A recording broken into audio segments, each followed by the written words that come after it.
तो guys welcome back to my YouTube channel. तो आज हम बात करेंगे कि हम किस तरह जो है डाटा को डेटाबेस रियल टाइम डेटाबेस से रिट्राइव कर सकते हैं और रिट्राइव करने के बाद किस तरह जो है उसको अलग एक्टिविटी में डिस्प्ले करवाएंगे। हम वीडियो स्टार्ट करने से पहले आप सबसे रिक्वेस्ट है कि चैनल को सब्सक्राइब करें और मुझे सपोर्ट करें और वीडियो को ज़्यादा से ज़्यादा शेयर करें, लाइक करें एंड कमेंट करें। तो आज की वीडियो में हम देखेंगे कि हम किस तरह जो है डाटा को अलग एक्टिविटी में डिस्प्ले करवा सकते हैं फाइबेस रियल टाइम डाटाबेस से रिट्राइव करने के बाद। तो लास्ट वीडियो में हमने देखा था कि डाटा को किस तरह जो है हम डिलीट कर सकते हैं, अपडेट कर सकते हैं एंड डाटा को फाइबेस रियल टाइम डाटाबेस में किस तरह जो है इंसर्ट कर सकते हैं। तो ये जो है हमारी फाइबेस की सीरीज चल रही है जिसमें हम step by step complete course Firebase का करेंगे। बिल्कुल बिगनर से एडवांस तक हम जाएंगे, ए टू दी फायरबेस के सब कुछ फायरबेस के बारे में हम यहाँ पर सीखेंगे। तो डाटा को अलग एक्टिविटी में रिट्राइव करने के लिए पहले तो हमें यहाँ पर एक अलग एक्टिविटी चाहिए। तो एक्टिविटी क्रिएट करने के लिए हम यहाँ पे एक्टिविटी क्रिएट कर लेते हैं, रिपीटिव व्यू एक्टिविटी, एंड इसका हम यहाँ पर नेम डिफाइन कर लेते हैं। डिस्प्ले डाटा एक्टिविटी है हमारी, ये डिस्प्ले डाटा एक्टिविटी। ओके, तो डिस्प्ले डाटा एक्टिविटी क्रिएट करने के बाद हम जो है इसमें रिसाइकलर व्यू डिफाइन करेंगे और अलग एक्सएमएल फाइल में जो है हम अडॉप्टर क्लास के थ्रू अपना डाटा जो है इस एक्टिविटी में शो करवाएंगे। तो यहाँ पर जो है हम पहले रिसाइकलर व्यू डिफाइन कर लेते हैं। तो रिसाइकलर व्यू डिफाइन करने के लिए हम जो है यहाँ पर Android x dot recycler view का यूज करेंगे। रिसाइकलर व्यू और इसकी जो है विड्थ और हाइट रखेंगे मैच पेरेंट, एंड यहाँ पर जो है रैप कंटेंट कर देंगे। ओके, तो रैप कंटेंट करने के बाद हम जो है इसकी यहाँ पर आईडी डिफाइन कर लेते हैं। आईडी हम यहाँ पर डिफाइन करेंगे, ये हमारा रिसाइकलर व्यू है तो यहाँ पर रिसाइकलर व्यू ही डिफाइन कर लेते हैं। और यहाँ पर हम डिफाइन कर देंगे क्लोजिंग टैग, और यहाँ पर आपने रिलेटिव लेआउट डिफाइन कर लेनी है। Okay, relative layout. ओके, तो रिलेटिव लेआउट डिफाइन करने के बाद हम जो है इसकी मार्जिन टॉप कुछ सेटिंग कर लेते हैं। मार्जिन टॉप जो है हम 15 dp। ओके, तो यहाँ पर रिसाइकलर व्यू डिफाइन करने के बाद हम जो है यहाँ पर डिस्प्ले डाटा एक्टिविटी में आ गए हैं। डिस्प्ले डाटा एक्टिविटी में हम डिफाइन करेंगे किस तरह जो है डाटा को फाइलबेस रियल टाइम डाटाबेस से रिट्राइव करना है और रिसाइकलर व्यू में उसको किस तरह डिस्प्ले कराना है। इसमें जो है हम डाटा अडॉप्टर क्लास का यूज करेंगे अपने डाटा को डिस्प्ले करवाने के लिए। तो यहाँ पर जो है पहले हम रिसाइकलर व्यू ओनली डिफाइन कर लेते हैं, एक वेरिएबल डिक्लेयर कर लेते हैं private recycler view. Okay, recycler view इसका वेरिएबल यहाँ पर क्रिएट कर लेते हैं रिसाइकलर व्यू। ओके, तो इसकी जो है यहाँ पर अब आईडीज को है इनिशियलाइज कर लें। Recycler view is equal to find view by ID और dot ID dot recycler view. Okay, तो आईडी डिफाइन करने के बाद हम जो है पहले अडॉप्टर क्लास क्रिएट करेंगे और अडॉप्टर क्लास में डाटा को डिस्प्ले किस तरह करवाना है वो वहाँ पे डिफाइन करेंगे। और फिर वापस जो है अपनी डिस्प्ले डाटा एक्टिविटी में आके हम जो है डाटा को फाइलबेस से किस तरह रिट्राइव करना है वो यहाँ पर करेंगे। तो पहले जो है यहाँ पर अडॉप्टर क्लास क्रिएट कर लेते हैं। तो अडॉप्टर क्लास क्रिएट करने के लिए आपने यहाँ पर जो है क्लास क्रिएट करनी है, न्यू पे आ जाना है क्लास में, एंड यहाँ पर हम डिफाइन कर लेते हैं data adopter adopter. Okay, data adopter click करने के हम जो है इंटर करेंगे तो यहाँ पर जो है हमारी क्लास क्रिएट हो गई है। तो गाइस ये थी हमारे पास अडॉप्टर क्लास हमने क्रिएट कर लिया जिसमें हम डिफाइन करेंगे कि हम अपने डाटा को रिसाइकलर व्यू में किस तरह डिस्प्ले करवा सकते हैं। तो इसमें जो है हम सबसे पहले रिसाइकलर व्यू डॉट अडॉप्टर को एक्सटेंड करेंगे और पैरामीटराइज करेंगे व्यू होल्डर क्लास के साथ। तो यहाँ पर जो है पहले रिसाइकलर व्यू डॉट अडॉप्टर को एक्सटेंड कर लेते हैं हम रिसाइकलर डॉट अडॉप्टर, और इसमें जो है हम जो अपना data adopter dot view holder EIEW holder. Okay, तो इसको डिफाइन करने के बाद हम जो है यहाँ पर मेथड उनको इम्प्लीमेंट कर लेते हैं। ओके, तो मेथड को डिफाइन करने के बाद हम जो है यहाँ पर एक प्राइवेट इंस्टेंस वेरिएबल डिक्लेयर करेंगे जो यूजर के ऑब्जेक्ट को होल्ड करेगा। तो उसके लिए हम यूज कर लेते हैं प्राइवेट लिस्ट, हमारे पास है LIST लिस्ट, एंड इसमें जो है हम अपने यूजर एंड यहाँ पर वेरिएबल डिफाइन कर लेते हैं हम यूजर लिस्ट। ओके, एंड इसको डिफाइन करने के बाद हम जो है यहाँ पर डाटा अडॉप्टर का कंस्ट्रक्टर डिफाइन करेंगे जो यूजर लिस्ट को एज अ पैरामीटर और इसको इनिशियलाइज करेगा, पैरामीटर लेगा और इसको इनिशियलाइज करेगा। तो यहाँ पर कंस्ट्रक्टर क्रिएट कर लेते हैं। कंस्ट्रक्टर जनरेट करने के लिए आपने राइट क्लिक करना है, जनरेट पे जाना है। यहाँ पर जनरेट पर जाने के बाद यहाँ पर कंस्ट्रक्टर पर क्लिक करेंगे एंड ओके पर क्लिक करेंगे तो कंस्ट्रक्टर क्रिएट हो जाएगा। तो यहाँ पर एक मेथड है ऑन क्रिएट व्यू होल्डर। तो ये जो है ओवरराइड कर रहा है मेथड को from the recycler view dot adopter से, और ये मेथड रिस्पॉन्सिबल है इस व्यू होल्डर के इंस्टेंस को क्रिएट करने के लिए एंड रिटर्न करने के लिए। तो यहाँ पर हम डिफाइन कर देते हैं public view holder on create view holder view group हमने पेरेंट इंट टाइप के एंड रिटर्न हम कर देंगे यहाँ पर। एंड इसको डिफाइन करने के बाद हम जो है यहाँ पर लेआउट को इन्फ्लेट करेंगे, जो व्यू के ऑब्जेक्ट्स को है उनको डिफाइन करेगा। तो लेआउट को इन्फ्लेट करने के लिए हम यूज करेंगे view view is equal to, और इसका जो है लेआउट इन्फ्लेट का यहाँ पर यूज करेंगे layout inflate layout inflator dot from का यूज करेंगे, और पेरेंट डॉट कंटेक्स्ट का यूज करेंगे। एंड उसमें जो है हम पेरेंट डॉट गेट कंटेक्स्ट का डॉट इन्फ्लेट का यूज करके हम जो है अपनी जो लेआउट हमने डिफाइन की है वो यहाँ पर इन्फ्लेट कर देंगे। यहाँ पर यूज करेंगे इन्फ्लेट का डॉट इन्फ्लेट, एंड यहाँ पर जो है हमारी लेआउट, इसमें जो है हमने अपना डाटा डिफाइन करना है वो यहाँ पर डिफाइन कर देंगे। तो लेआउट को डिफाइन करने के लिए हमें पहले लेआउट यहाँ पर क्रिएट करनी पड़ेगी एग्जाम्पल। तो यहाँ पर लेआउट क्रिएट कर लेते हैं, न्यू पे जाएंगे, लेआउट रिसोर्स फाइल, रिसोर्स का जो है हम यहाँ पर नेम डिफाइन कर लेते हैं। नेम आप जो मर्जी हम यहाँ पर रख ले, हम यहाँ रख लेते हैं आइटम क्लास यूजर के नाम से, एंड ओके पर क्लिक करेंगे। ये जो है यहाँ पर हमने लेआउट डिफाइन कर दी है, और यहाँ पर जो है हम इसका नेम पास कर देंगे और dot layout dot item slash user, and parent रखेंगे इसे, एंड पेरेंट के बाद जो है इसकी फॉल्स कर देंगे इसे। तो यहाँ पर जो है हमने लेआउट इन्फ्लेट की, इन्फ्लेटर की जो रिस्पॉन्सिबल होती है व्यू के ऑब्जेक्ट को क्रिएट करने के लिए, एंड रिटर्न कर देंगे हम व्यू होल्डर का व्यू होल्डर। और यहाँ पर जो है हम एक न्यू क्लास व्यू होल्डर को क्रिएट करेंगे जिसको हम पास करेंगे अपने लेआउट के व्यूज को। तो यहाँ पर कर देते हैं रिटर्न न्यू व्यू होल्डर,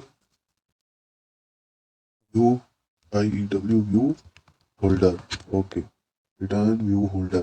तो यहाँ पर जो है हम एक और क्लास क्रिएट कर लेते हैं। तो क्लास को क्रिएट करने के लिए हम यूज करेंगे, तो यहाँ पर जो है क्लास को क्रिएट कर लेते हैं। क्लास को क्रिएट करने के लिए हम जो है स्टैटिक का यूज करेंगे, पब्लिक स्टैटिक क्लास क्रिएट करेंगे, और इसमें जो है recycle view dot view holder को एक्सटेंड करेंगे जो है रेफरेंस को होल्ड करेगा जो हमारा व्यूज है यहाँ पर, एंड आइटम को रिसाइकलर व्यू पे डिस्प्ले करवाएगा। तो इसके लिए हम यूज कर लेते हैं public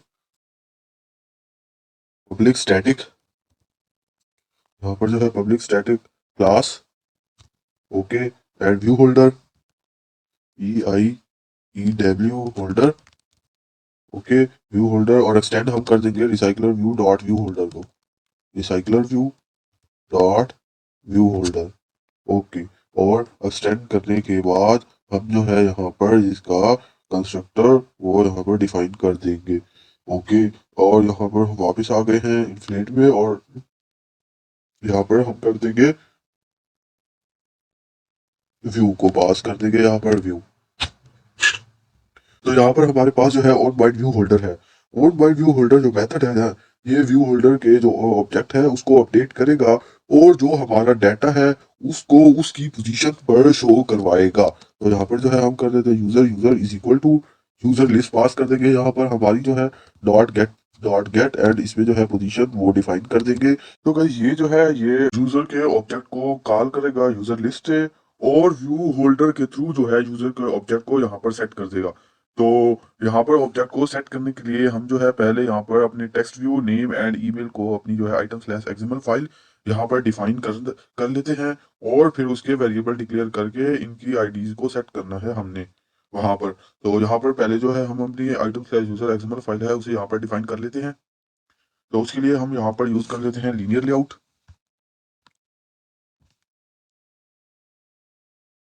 linear layout okay. Linear layout को यूज करने के बाद हम जो है इसकी कुछ और सेटिंग कर लेते हैं। यहाँ पर इसे हम कर देते हैं वेब कंटेंट, ओरिएंटेशन यहाँ पर डिफाइन कर देते हैं अपनी वर्टिकल, कुछ पैडिंग भी सेट यहाँ पर सेट कर देते हैं। पैडिंग हम कर देते हैं 15 dp, ओके। तो लेआउट डिफाइन करने के बाद हम जो है इसमें टेक्स्ट व्यू टैग का यूज करेंगे, एक text view for name and second जो है हम यूज करेंगे फॉर ईमेल के लिए।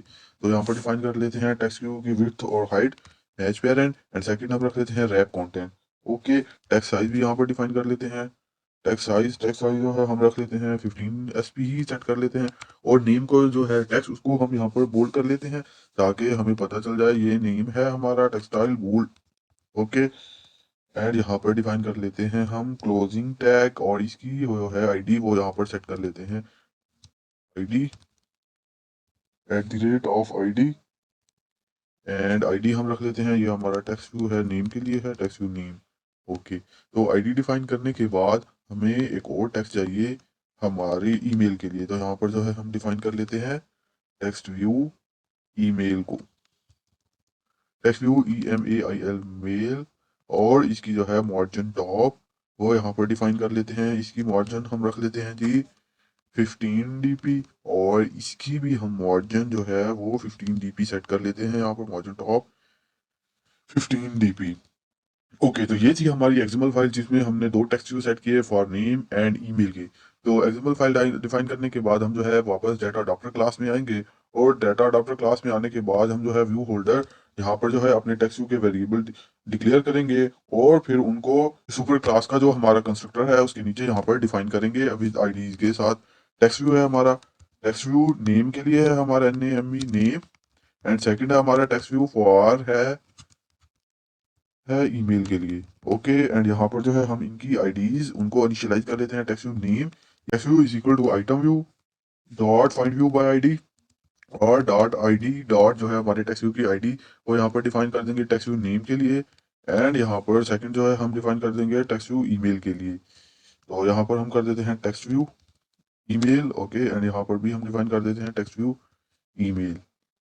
ओके, तो इसे डिफाइन करने के बाद हम जो है यहाँ पर आ जाते हैं, ये जो है हमारा होल्डर के थ्रू यूजर जो है उसको सेट करेगा holder dot text view name को पहले डिफाइन कर text view name dot set text and जो है यहाँ पर यूजर से हमारा जो नेम है उसको यहाँ पर गेट करेगा एंड इसी तरह जो है ये हमारा नेम के साथ साथ ईमेल को भी यहाँ पर गेट करेगा text view email. Okay, and set text gate email. Okay, तो यहाँ पर जो है हम कॉमन। ओके, तो ये थी हमारी अडॉप्टर क्लास जिसमें हमने देखा कि किस तरह जो है हम टेक्स्ट व्यू को रिसाइकलर व्यू में सेट कर सकते हैं और डिस्प्ले करवा सकते हैं अपने जो है डाटा को। तो अब हम चलते हैं डिस्प्ले डाटा एक्टिविटी। तो अब हम जो है यहाँ पर वेरिएबल डिक्लेयर करेंगे डाटा अडॉप्टर क्लास के लिए एंड लिस्ट ऑफ यूजर की जो है उसके ऑब्जेक्ट के लिए। तो यहाँ पर जो है प्राइवेट वेरिएबल डिक्लेयर कर देते हैं private data adopter and second जो है हम यूजर लिस्ट के लिए जो ऑब्जेक्ट है प्राइवेट वो डिफाइन कर लेते हैं private list LIST list. Okay, and इसमें जो है डिफाइन कर देंगे हमारी model class and user list जो है हमारी। ओके, तो इसको डिफाइन करने के बाद हम जो है यहाँ पर जो है हम पहले अपने रिसाइकलर व्यू का जो साइज है वो सेट कर देते हैं ताकि हमें रिसाइकलर व्यू जो है उसके सारे बाय डिफॉल्ट रहे सेट हैज फिक्स्ड का यूज करके सेट हैज फिक्स्ड साइज और इसी जो है हम यहाँ पर ट्रू कर देते हैं। ओके, तो साइज डिफाइन करने के बाद हम जो है रिसाइकलर व्यू का यूज करेंगे। ये हमारे रिसाइकलर व्यू में जो है आइटम हमारा डाटा किस तरह लोड होगा, recycler view dot set layout manager का यूज करेंगे set layout manager new linear layout and यहाँ पर दिस। ओके, तो रिसाइकलर व्यू में जो है अपने आइटम को डिफाइन करने के बाद हम जो है अपनी यूजर लिस्ट जो है उसको यहाँ पर इनिशियलाइज करेंगे user list is equal to new array list जो है हमने यहाँ पर ऑब्जेक्ट क्रिएट किया एंड इनिशियलाइज कर दिया डाटा अडाप्टर को अपनी जो है यूजर लिस्ट के साथ data adapter is equal to new data adapter and इसमें जो है यहाँ पर यूजर लिस्ट वो यहाँ पर डिफाइन कर दी। ओके, तो यूजर लिस्ट जो है वो डिफाइन करने के बाद हम जो है रिसाइकलर व्यू को अपने डाटा अडाप्टर के लिए यहाँ पर सेट करेंगे रिसाइकलर व्यू और set adapter and data adapter. तो डाटा अडाप्टर सेट करने के बाद हम जो है मेथड यूज करेंगे जो हमारा डाटा को फायरबेस रियल टाइम डाटाबेस से यहाँ पर रिट्राइव करेगा। तो उसके लिए यहाँ पर मेथड का हम नेम डिफाइन करेंगे, तो आप जो मर्जी है नेम वो यहाँ पर सेट कर सकते हैं। तो हम यहाँ पर डिफाइन कर लेते हैं रिट्राइव डाटा फ्रॉम फायरबेस से ओके, और यहाँ पर जो है हम मेथड को क्रिएट कर लेते हैं। तो ये जो है हमारा मेथड वो यहाँ पर क्रिएट हो गया है। तो अब जो है हम यहाँ पर अपनी जो डेटाबेस है उसका यहाँ पर रेफरेंस देंगे। Data data reference database reference database reference is equal to Firebase database से इक्वल टू फायरबेस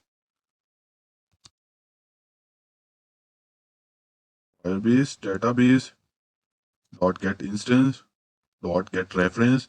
और यहाँ पर जो है सेटिंग में जो हमारी नोड का नेम है वो यहाँ पर डिफाइन करेंगे। तो नोड का नेम आपने लाजमी अच्छे तरीके से जो आपने नोड का नेम रखा था अपनी जो है डाटा को इंसर्ट करने के लिए बिल्कुल सेम टू सेम वही नोड का नेम यहाँ पर रखना है। तो हम चेक कर लेते हैं डाटा इंसर्ट एक्टिविटी में जाकर कि हमने नेम क्या रखा था, इसे कॉपी करेंगे एंड यहाँ पर जो है लाकर पेस्ट कर देंगे एंड क्लोज कर देंगे। तो रेफरेंस डेटाबेस का डिफाइन करने के बाद हम जो है एक लिस्टनर का यूज करेंगे जो है डाटा बेस में जो है हमारा डाटा उसके चेंज होने पर कॉल होगा। तो database reference dot add value event listener का यहाँ पर यूज करेंगे हम and new value event listener. Okay, तो ये मेथड उस टाइम कॉल होगा जब जो है डेटाबेस का रेफरेंस चेंज होगा और डाटा स्नैपशॉट के थ्रू जो है डाटा को अपडेट करेगा। तो यहाँ पर जो है हम यूजर लिस्ट को क्लियर कर देंगे एंड कंडीशन लूप के थ्रू हम जो है अपनी डाटा को है आइटरेट करेंगे। तो यहाँ पर हम कंडीशन यूज करेंगे फॉर डाटा स्नैपशॉट इसका जो है वेरिएबल यहाँ पे data snapshot and data snapshot